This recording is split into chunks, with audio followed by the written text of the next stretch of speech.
Presidente da Academia de Marinha, muito obrigado por esta oportunidade que me é dada de vir aqui fazer uma intervenção e muito obrigado também a todos os presentes que aceitaram enfrentar este tempo terrível que está hoje para estarem aqui presentes. Muito obrigado. O título da minha comunicação é o Governador-Geral de Angola, Bressane Leite, e a erradicação da escravatura. Quem visitasse a Baixa de Luanda há poucos anos ficava surpreendido com a permanência de uma lápide de azulejos portugueses assinalando o Largo de Bressane Leite, com a anotação de que se tratava de um governador-geral de Angola entre 1842 e 1843. E não deixaria de perguntar qual a razão para essa permanência que sobreviveu à onda iconoclasta que no antigo ultramar português levou à eliminação de referências ao passado colonial português. Quem fora esse governador-geral, que fizera ele, no tão curto espaço de tempo em que governara Angola, menos de um ano, para resistir às vicissitudes da descolonização. A surpresa justificava-se ainda pelo facto de alguns qualificados historiadores, como Gil Dias e Valentim Alexandre, asseverarem que, e cito, quase todos os governadores-gerais que chegaram da metrópole entre 1836 e 1850 sucumbiram à tentação de enriquecer conluiando-se com os traficantes de escravos. Ainda recentemente teve esta Academia a oportunidade de ouvir o comandante Jorge Moreira da Silva falar sobre a Marinha Portuguesa e o combate ao tráfico de escravos entre 1837 e 1904, tema que é, aliás, também da sua excelente tese de doutoramento. Pois bem, José Xavier Bressane Leite, chefe de esquadra da Armada Real e ministro da Marinha da Belenzada, foi desses membros da Marinha de Guerra portuguesa que se empenhou como governador-geral de Angola na erradicação da escravatura. José Xavier Bressane Leite nasceu em 1780, oriundo de uma família de tradições militares que cultivava as letras. Seu tio paterno, António Bressane Leite, foi poeta árcade e amigo muito próximo de Bocage. Entrou para a Academia Real de Marinha, cujo curso concluiu com distinção, sendo por isso premiado. Como guarda-marinha embarcou na esquadra encarregada da defesa do Brasil, onde se revelou navegante intrépido e hábil oficial da Marinha de Guerra. Estou a fazer uma citação. Como consta do seu elogio publicado depois da sua morte nos Anais Marítimos e Coloniais. Casou em 1801 com Maria Isabel Sanches de Barona, Castelo Branco e Menezes. Eram, como diz um documento em 1830, pessoas muito distintas e com tratamento nobre. Acompanhou a família real para o Brasil em 1807 como primeiro-tenente, onde viria a ser sucessivamente promovido até comandante de fragata, sendo encarregado do comando da corveta Princesa Real em 1818, com a qual fez várias deslocações a Pernambuco, onde a junta se mantinha fiel às Cortes de Lisboa. Foi ele que trouxe, em 1821, de Pernambuco para Lisboa, os deputados daquela província às Cortes. Regressou a Portugal com o rei Dom João VI, transportando o Duque de Palmela. Perante as ameaças de proclamação da independência do Brasil, foi encarregado pelo Congresso da expedição a Pernambuco para resistir a ela e para a recuperação do Brasil, missão que aceitou testemunhando perante o Congresso, e cito, os sinceros e veementes sentimentos de que ele e a sua oficialidade se acham animados pela santa causa da nossa feliz regeneração, e certificando também que, a despeito de quaisquer circunstâncias e em sacrifício das suas próprias vidas, cooperarão para tudo o que for conducente ao bem de tão justa causa mostrando desse modo ao soberano Congresso a sua inalterável adesão ao sistema constitucional. Chegou a Pernambuco em finais de 1821 e logo em janeiro era encarregado pela Junta de ir socorrer os navios que transportavam as tropas idas de Portugal. A sua corveta Princesa Real tomará parte no combate naval de 4 de maio de 1823, travado em Salvador da Bahia, pela esquadra portuguesa contra a esquadra brasileira de Dom Pedro, comandada por Croqueine, regressando a Portugal em junho desse ano. José Xavier Bressane Leite era liberal, apoiante do sistema constitucional. Por isso, se acolheu em 1831 à esquadra francesa de Boussin, fundeada no Tejo, na qual passou a Toulon, daí para Marselha, vindo a juntar-se a Dom Pedro em Paris. Transportaria imigrados para a Ilha Terceira na corveta Juno.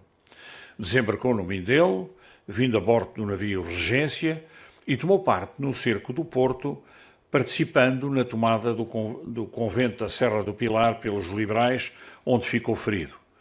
Foi nomeado por Dom Pedro intendente de Marinha, encarregado da entrada de víveres pela foz do Rio Douro, e foi mandado por Dom Pedro a Vigo para restabelecer a harmonia com o almirante Sartórios e participou nas operações da Travessia do Douro para recuperar os vinhos de Vila Nova de Gaia, que seriam dados como garantia aos ingleses para o empréstimo negociado pelo Duque de Palmela em Londres. Numa dessas travessias, viu morrer a seu lado o filho, Filipe Xavier, que combatia sob o seu comando. Presidiu ao Conselho de Guerra de Dom Pedro em finais de 1832. Em março de 1833, foi um dos 3 emissários de Dom Pedro a Vigo para comunicar ao almirante Sartórios a sua demissão. E foi graças aos seus bons ofícios que Sartórios aceitaria regressar ao Porto. Ainda nesse ano foi nomeado inspetor do Arsenal de Marinha e promovido a capitão de mar e guerra. Uma vez chegado a Lisboa, foi mandado à França tratar da restituição das embarcações apresadas pelos franceses no Tejo, tendo sido nomeado Major-General da Armada. Partiu para Calais e Brest para examinar o estado das embarcações que tentou vender em Londres. Seria nomeado Ministro da Marinha no efêmero governo da Belenzada de novembro de 1836, de reação frustrada à Revolução de Setembro. Interessar-se-ia pela navegabilidade do Tejo e acabou nomeado chefe de divisão, entrando a fazer parte do Supremo Conselho de Justiça Militar em 1840. É em 1842, já dobrados os 60 anos, que é nomeado Governador-Geral de Angola, sendo já membro da Associação Marítima e Colonial e chefe de esquadra da Armada Real. José Xavier Bressane Leite desempenhou as funções de Governador-Geral de Angola apenas por um ano, pois chegaria a Angola em 1842 e morreria vítima de epidemia local a 10 de julho de 1843. No entanto, seria recordado pelo que determinou e fez. Chegou a Angola quando era assinado o tratado com a Grã-Bretanha de 3 de julho de 1842 para a abolição do tráfico de escravos, que constituía um grave problema externo, e para promover o comércio. Palmerston fizera aprovar no Parlamento Britânico em 1839 um bill que permitia à Marinha Britânica o apresamento de navios portugueses. O governo português reagiu contra este atentado à sua soberania. Já anos antes se percebera em Lisboa que só combatendo o tráfico Portugal poderia salvaguardar essa sua soberania. O tráfico, sobretudo para o Brasil, renascera clandestinamente a partir de 1835, com a complacência das autoridades brasileiras. Daí a decisão de Sá da Bandeira em proibir o apresamento inglês de navios portugueses, com o decreto de 10 de dezembro de 1836, mas sem efeito imediato. O governo de Lisboa dera instruções aos governadores em 1840 para aplicar o decreto de 1836. Como explica José Pedro Marques no seu livro Sons do Silêncio, o Portugal de 800 e a abolição do tráfico de escravos, o final da década de 1830 foi o período em que, através de grande expressão pública de toleracionismo simulado, mais claramente se manifestou a forte oposição que a supressão do tráfico de escravos suscitava em Portugal. O Tratado Luso-Britânico de 1842 abria novas perspectivas ao comércio e impunha modificações, quando se incentivava a produção de tabaco, cana, algodão e café e se procedia à ocupação do litoral angolano com fins de promoção do comércio externo. José Xavier saiu de Lisboa em junho de 1842 e desembarcou em Moçambiques, no dia 24 de setembro, onde se demorou 3 dias para, e cito, observar de perto aquele nascente e importante estabelecimento. Moçambiques era uma cidade recente e cheia de potencialidades. Daí que tivesse a intenção de dar à feitoria o incremento possível para a fazer prosperar. Fundada apenas em 1839, nela se instalaram muitos portugueses saídos do Brasil, designadamente vindos de Pernambuco, depois da independência. A fortaleza estava apenas parcialmente construída. Já de Luanda, José Xavier mandaria um briga a Moçambiques para marcar no terreno os principais traços para a regularidade e simetria da nova povoação, acelerar as obras da fortaleza, fazer salgas para os navios e promover o comércio. José Xavier Bressane Leite, quando chegou a Angola, levava consigo a firme determinação de combater o tráfico de escravos e de, em compensação, promover o comércio e a agricultura, de modo a conseguir novas fontes de riqueza para os colonos. Recebeu ordens expressas para conseguir eficácia nesse combate, dando cumprimento ao decreto de 10 de dezembro de 36 de Sá da Bandeira. Mudou a capital provincial de Benguela, onde faltavam, segundo ele, empregados probos e de confiança do governo, e onde o comércio de escravos estava profundamente enraizado, para o Lobito, cujo porto, muito mais saudável e mais cômodo, visitou a 4 de outubro de 42 e que seria determinante para o desenvolvimento do comércio, decisão essa que acolheu a concordância geral. O comércio viria, efetivamente, a conhecer grande incremento nessa década. No entanto, os negreiros controlavam a vida económica e política local, impondo-se aos governadores idos de Luanda, segundo Valentim Alexandre.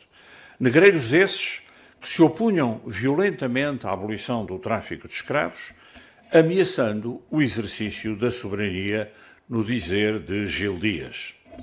Bressane Leite, apesar da firme determinação de acabar com a escravatura, confrontava-se com dificuldades devido à exiguidade de forças e recursos para concretizar.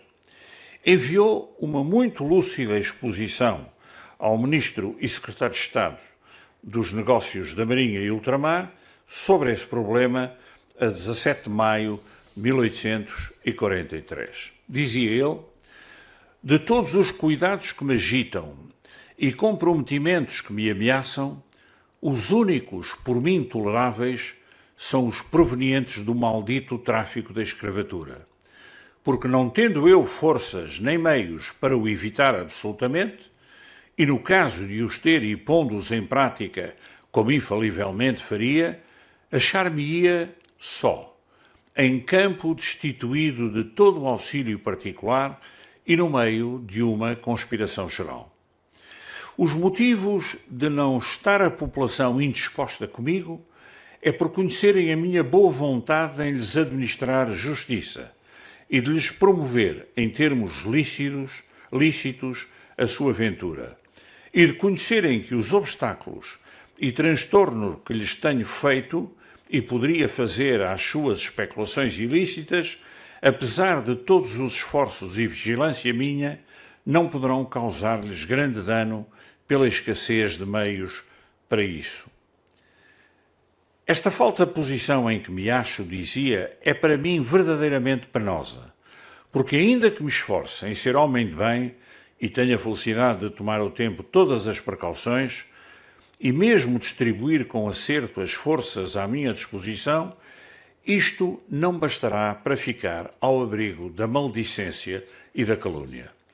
Como já tive a honra de participar a Vossa Excelência em meus ofícios anteriores, a tendência desta gente para o infame tráfico da escravatura é irresistível.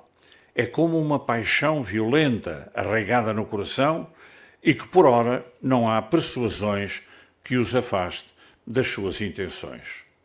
Só com o andar do tempo se poderá ir desvanecendo este cestro danado, mas para isso é necessário que se lhe abram as portas para outros interesses, que o Governo os convide, os anime, os permeie para lançarem mão da agricultura, da mineração e dos recursos incalculáveis que a natureza aqui espantosamente oferece.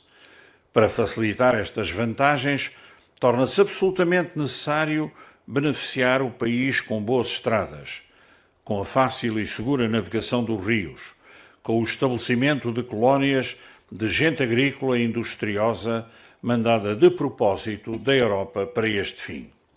Ao se lançar mão destes meios, irá esta possessão progressivamente marchando para a sua ruína.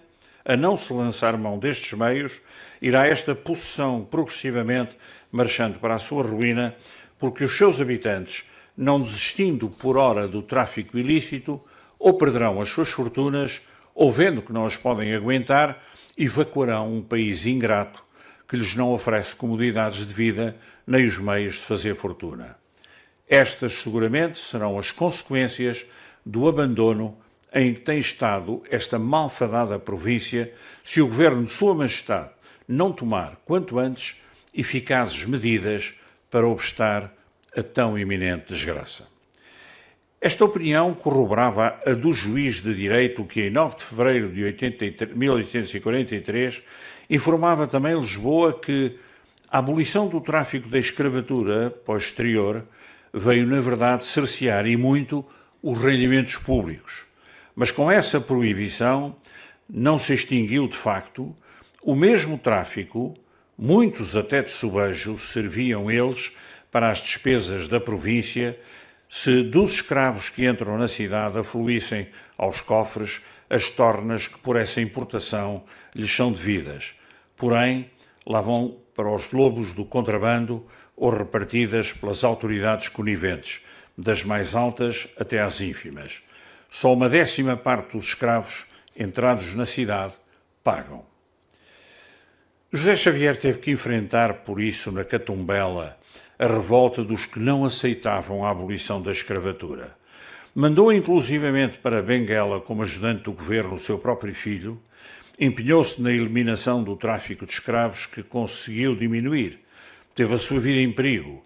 Como escreveu Gil Dias, a partir da década de 1840, tornou-se cada vez mais crucial para a sobrevivência da administração portuguesa em Angola, não só combater os interesses esclavagistas e promover o comércio legítimo e a produção agrícola, mas também estender e fiscalizar mais efetivamente os impostos sobre estas atividades.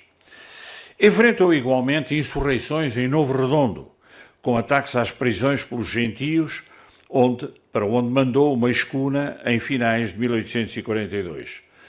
Pediu recrutas para Lisboa, lamentando-se das condições de que dispunha. Sem força e com pouco dinheiro, difícil será acudir às urgências do Estado.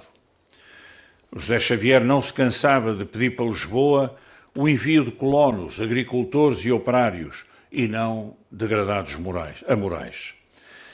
Fomentou por isso as comunicações internas, abrindo estradas. Começou a construir o novo farol de Luanda. Promoveu a iluminação da cidade. Aprovou os estatutos da sociedade angolana para promover o desenvolvimento local. Pretendeu desenvolver o comércio marítimo entre Luanda e Moçambique. Garantiu a eleição dos deputados regionais e nacionais, corrigindo irregularidades. Consolidou a paz entre os régulos. Foi no seu tempo de governador que Silva Porto iniciou as suas caravanas pelo Uambo, pelo Cubango, até ao lago Ngami, pelo Lunda, a partir do Bié até à Zâmbia. Terá dado instruções como governador ao explorador Rodrigues Geraça para atingir os rios de Sena, que contornou o rio Coango pelo Bié, onde esteve 3 anos, chegando à capital do Lunda em 1846, e presenciou a guerra entre boers e ingleses no Natal. Nos finais de 1842, mais precisamente a 20 de dezembro, mandou uma missão a Moçambique, passando pelo Lubito e Benguela, com instruções para se fazer acordo com o Uamba do Willa, no sentido de promover a agricultura.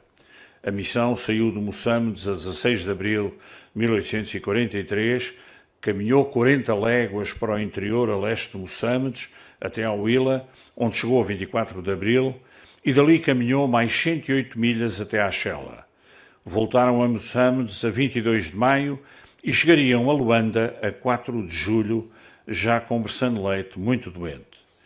No relatório enviado ao Ministro e Secretário de Estado dos Negócios da Marinha e do Ultramar, o chefe de missão, Francisco António Gonçalves Cardoso, comandante do Briga Audaz, referiu-se ao governador Bressane Leite em termos muito expressivos.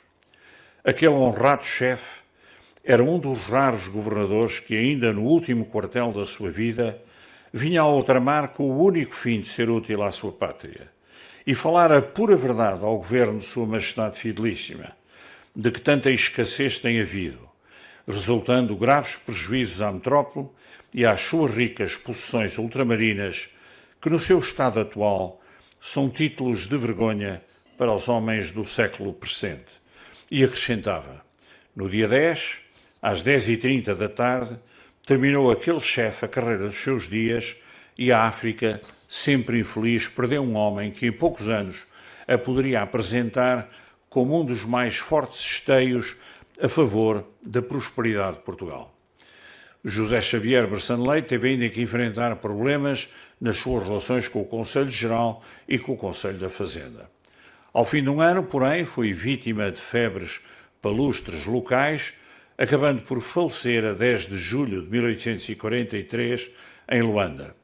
Nem um ano envolvido sobre a sua chegada a Angola, sendo sepultado no extinto convento de Santo António, já demolido. Com ele morreria também sua mulher, seu filho e sua nora, num curto espaço de tempo, pelos mesmos motivos de saúde. No elogio histórico feito na Associação Marítima e Colonial de Lisboa, disse-se dele ser um homem dotado de talentos, saber e probidade, que emprega toda a sua vida em importantes trabalhos do serviço público e que, finalmente, encarregado de uma difícil missão, acaba os seus dias em climas remotos e ingratos, no meio de desvelos que têm por fim a felicidade dos habitantes de uma grande província e a prosperidade e a glória da sua pátria. O que ele fez e intentava fazer honram tanto a sua inteligência como o seu caráter, e concluía-se que perdeu Angola, um dos seus governadores de maiores esperanças. O seu nome foi dado a uma praça na Baixa de Luanda, no Mutumba, onde funcionou outrora no edifício da Alfândega a Escola Industrial de Luanda, por trás do edifício dos Correios, e onde passou a funcionar, posteriormente, o Instituto de Formação Bancária de Angola, perto do Ministério das Relações Exteriores. E a placa que o assinala resiste às mudanças que se operaram na cidade e no país. Muito obrigado pela vossa atenção.